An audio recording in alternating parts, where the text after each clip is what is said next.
If you stay home and watch TV and play video games, you're making a real contribution to fighting this virus.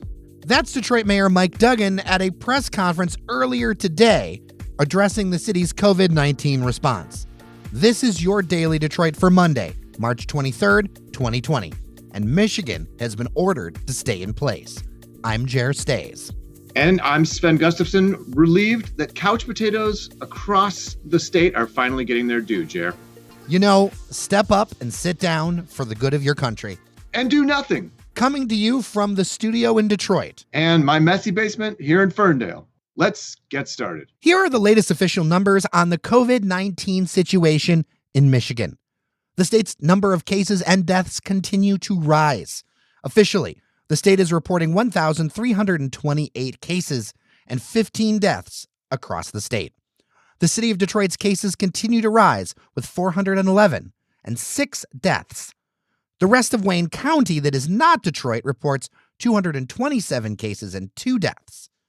Oakland County has 329 cases and reported 4 deaths, and Macomb County has 175 cases and 2 deaths.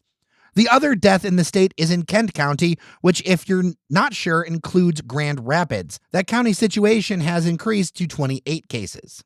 And as these grim numbers continue to grow, Governor Gretchen Whitmer has issued a stay-at-home order for all Michigan residents. All residents are ordered to remain in their homes or places of residence, with all public and private gatherings of any size prohibited between people who aren't part of the same household. The shutdown extends to all non-essential businesses that require workers to leave their homes, except for those deemed essential. So what's essential?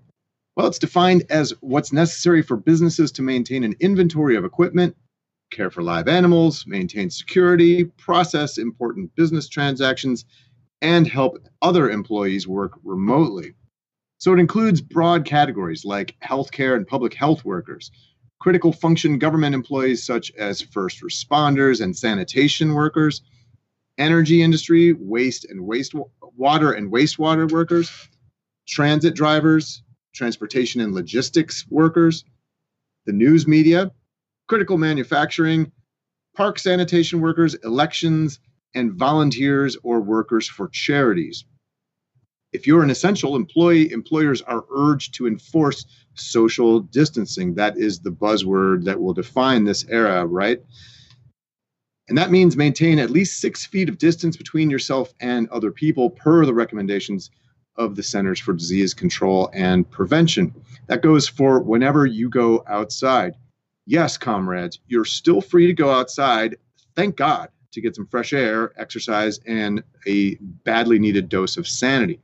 But that doesn't mean you should go up and high-five your neighbor or give them a hug. You should keep 6 feet apart. And of course, you can leave the house for essential activities like getting food, medical supplies or attention, fuel up your car, or help care for a family member or their pet, or visit someone in the hospital or nursing home. You can also go to a scheduled court appearance. Though I'm going to guess there's going to be a cutback in some of those if possible.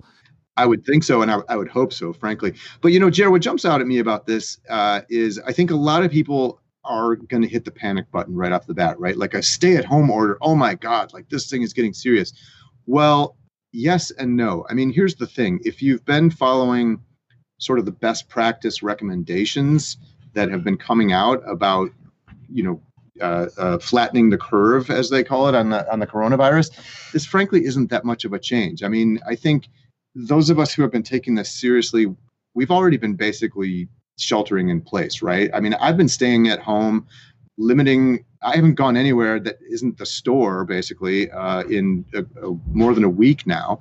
I go out to, go for a run or do something in the yard. I did a little bit of yard work yesterday, but so if you've been doing those kind of things, it's not that big a deal. And the important thing is that you can still go outside, because what we know about the coronavirus is that it's not an airborne virus. It's contracted through respiration, breathing, sneezing, coughing, that sort of thing.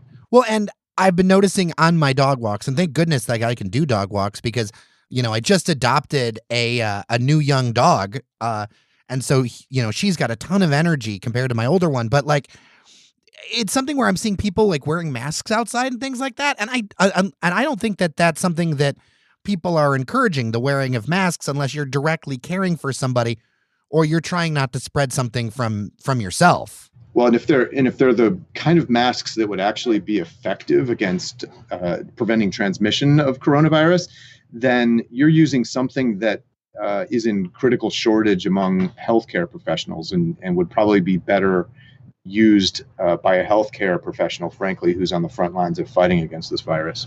The other thing, don't be a you-know-what and hoard toilet paper and essential items like that. Don't be one of these people who goes and cleans out your local Meijer or your local convenience store of toilet paper. We all got to use it. It's not, toilet paper is not an endangered item.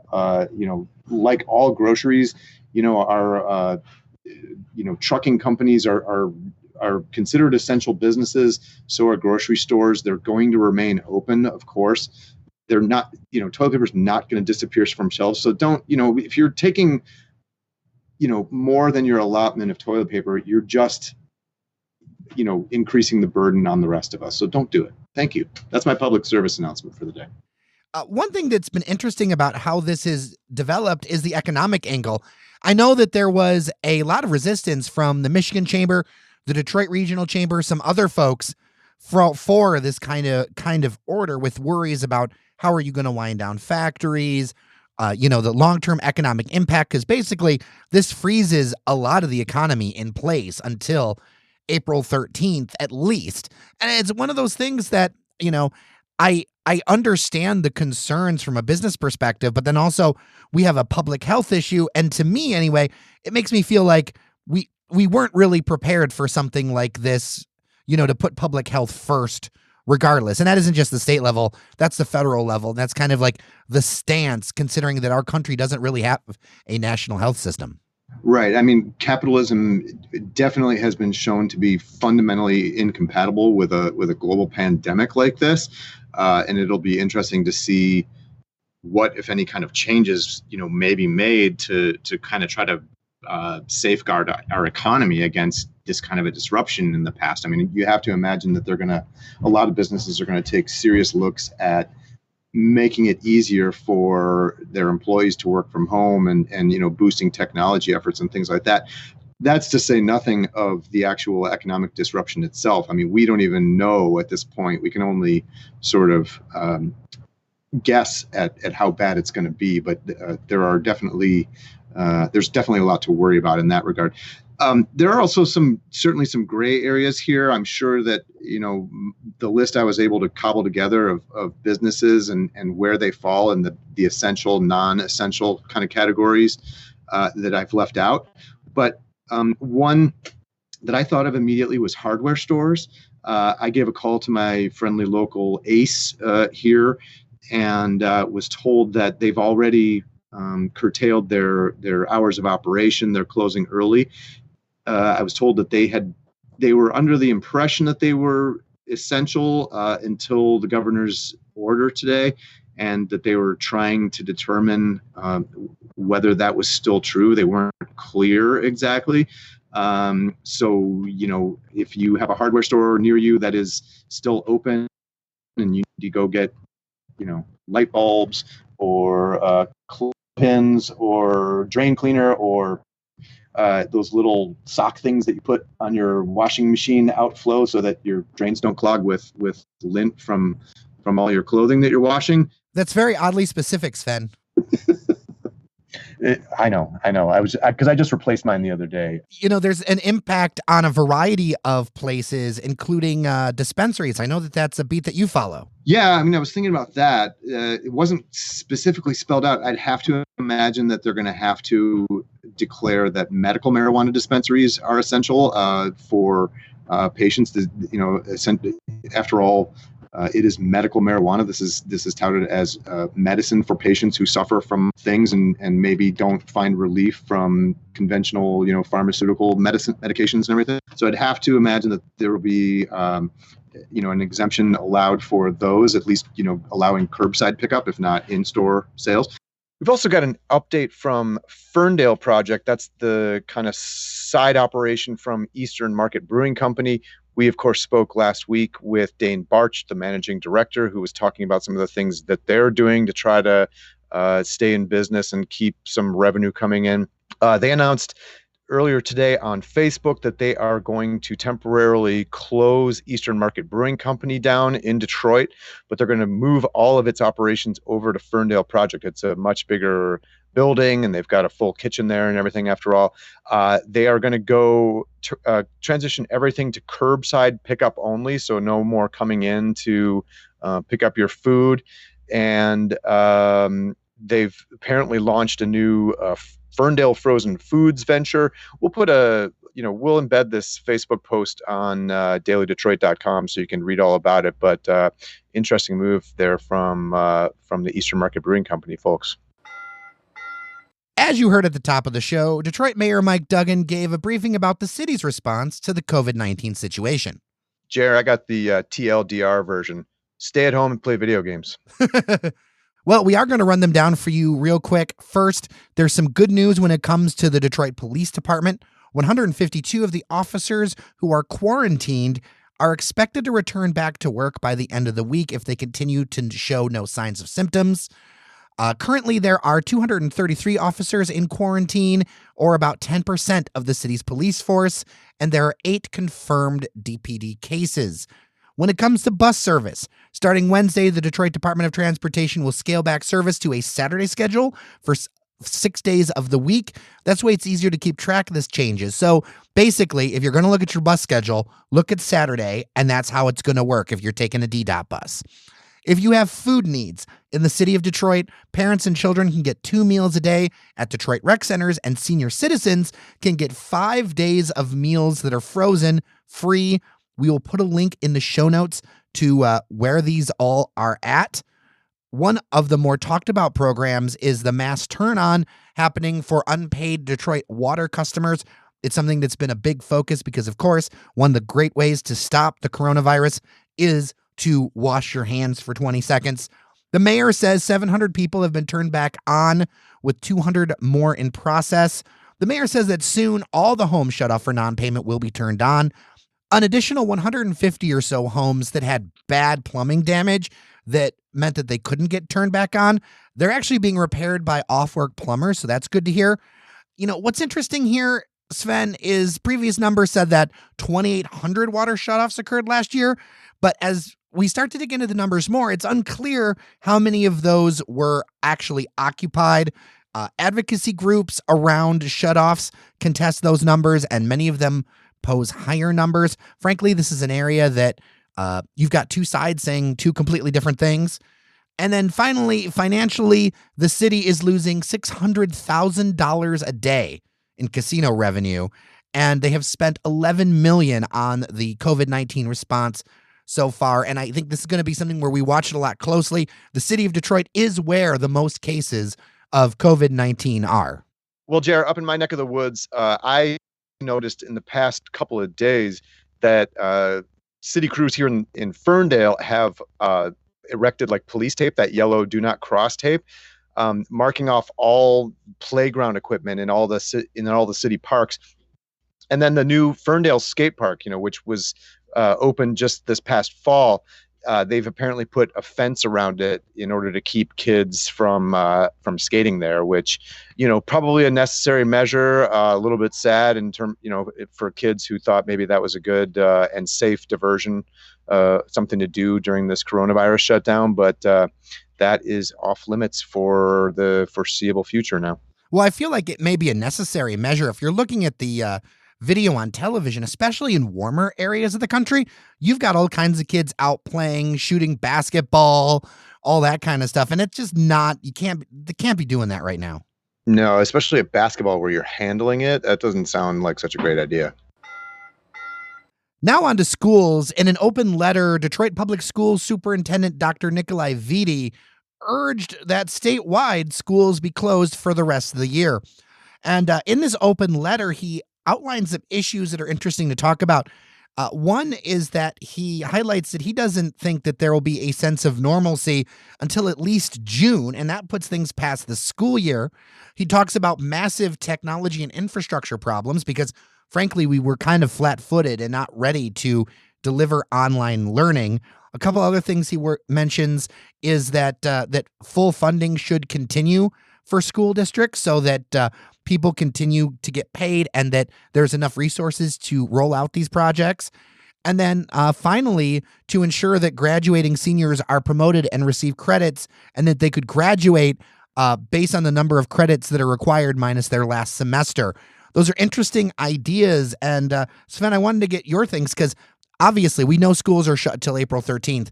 And to be clear, there has been no official change in that. But it seems like this ball continues to move down the field.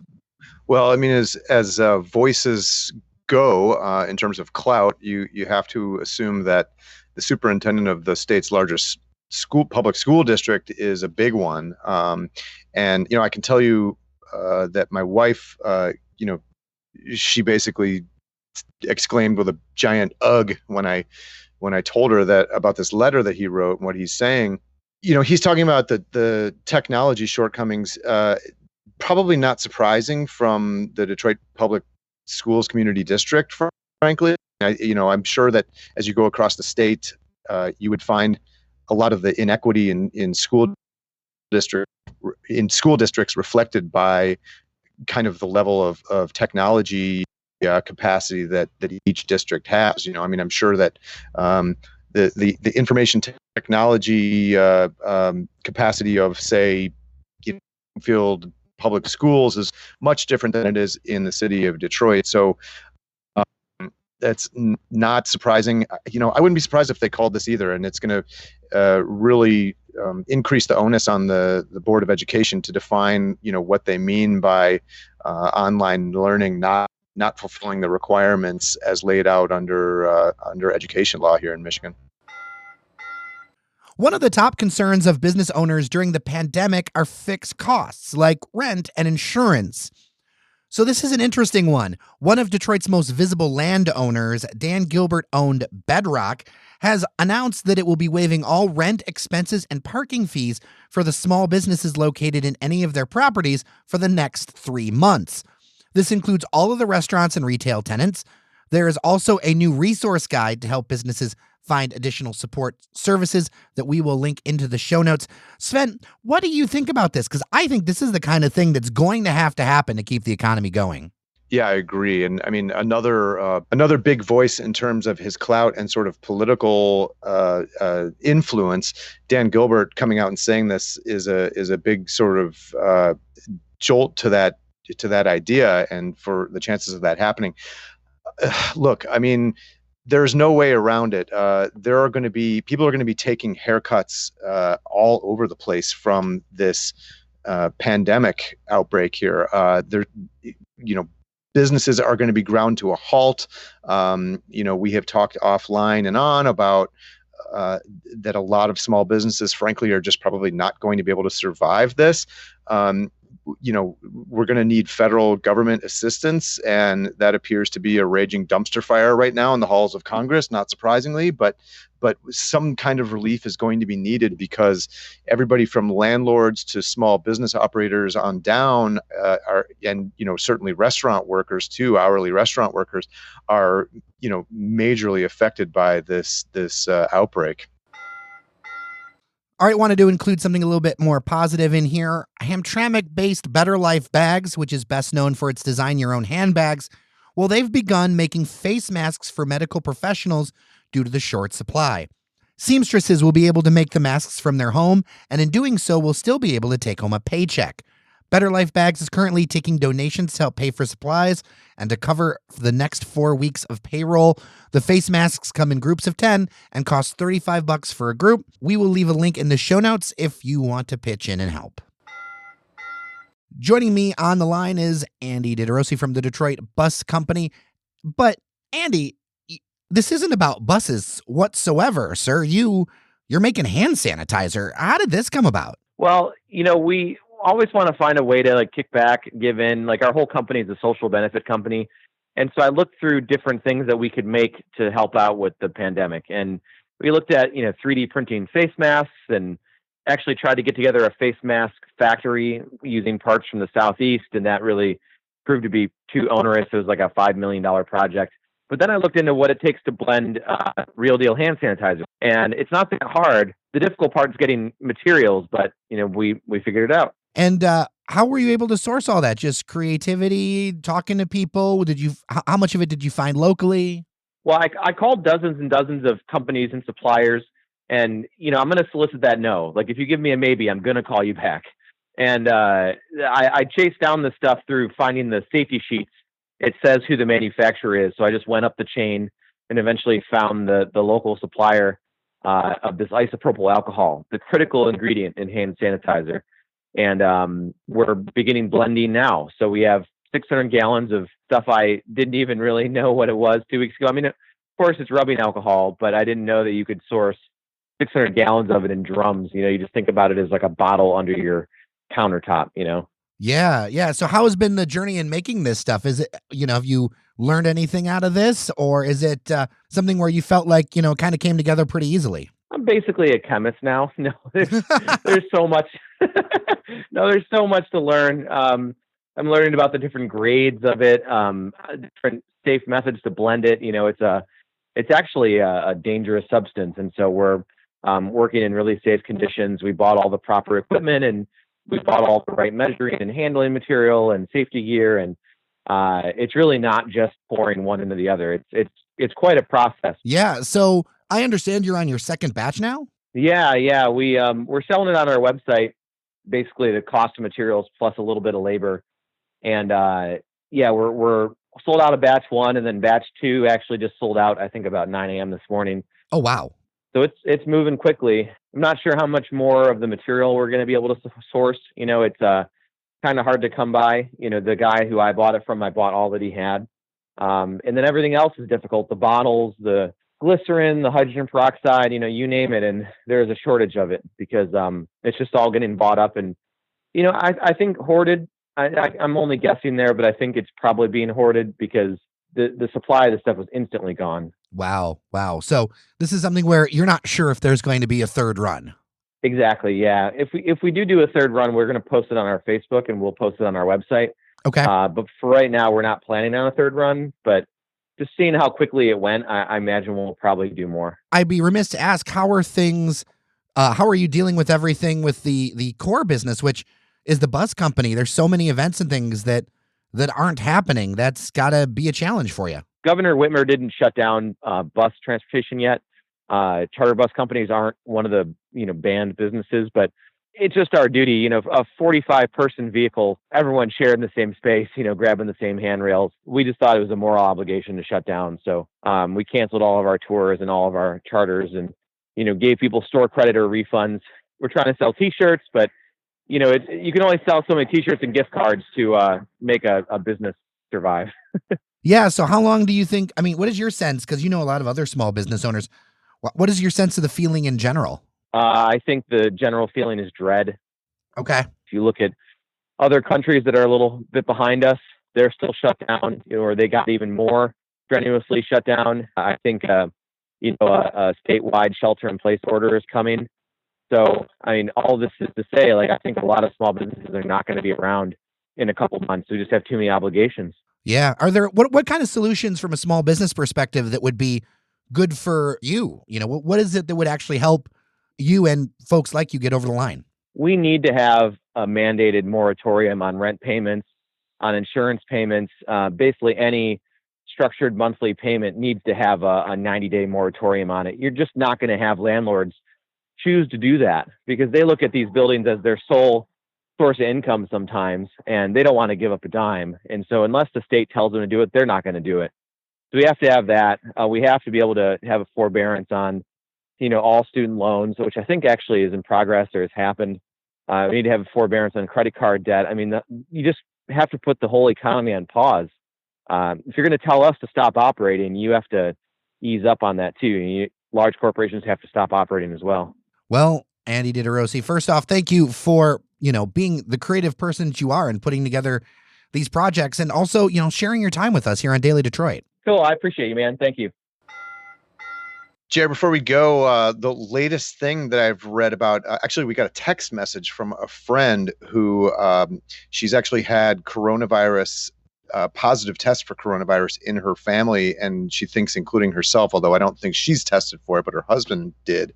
And that is that people who have coronavirus are starting to report that they lose all sense of smell and the ability to taste anything, which is really interesting. This woman's husband actually is in the restaurant industry, so would definitely sort of notice that particular thing. But that is apparently, and medical groups have been vouching for this, that this could be legitimate symptom of coronavirus. So if you're experiencing that, definitely get in touch with a medical professional.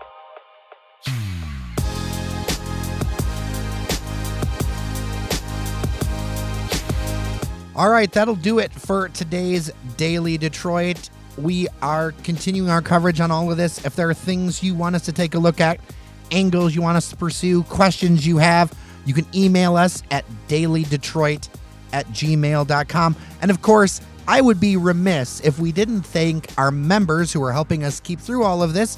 You can become one of those members at patreon.com/dailydetroit. We're putting together some pretty good rewards for you. I'm really excited. Even through all of this, I'm excited to track the production of our rocks glasses, Sven, so we can raise a drink to each other after this whole thing is over. Oh my God, I can't wait. That's going to be awesome. Very excited about it. Well, remember, we do this every day on Daily Detroit. We're doing this 7 days a week, all through this pandemic. With that, I am Jer Stays. And I'm Sven Gustafson. Until next time, take care of each other, check on your neighbors. We'll see you around Detroit eventually.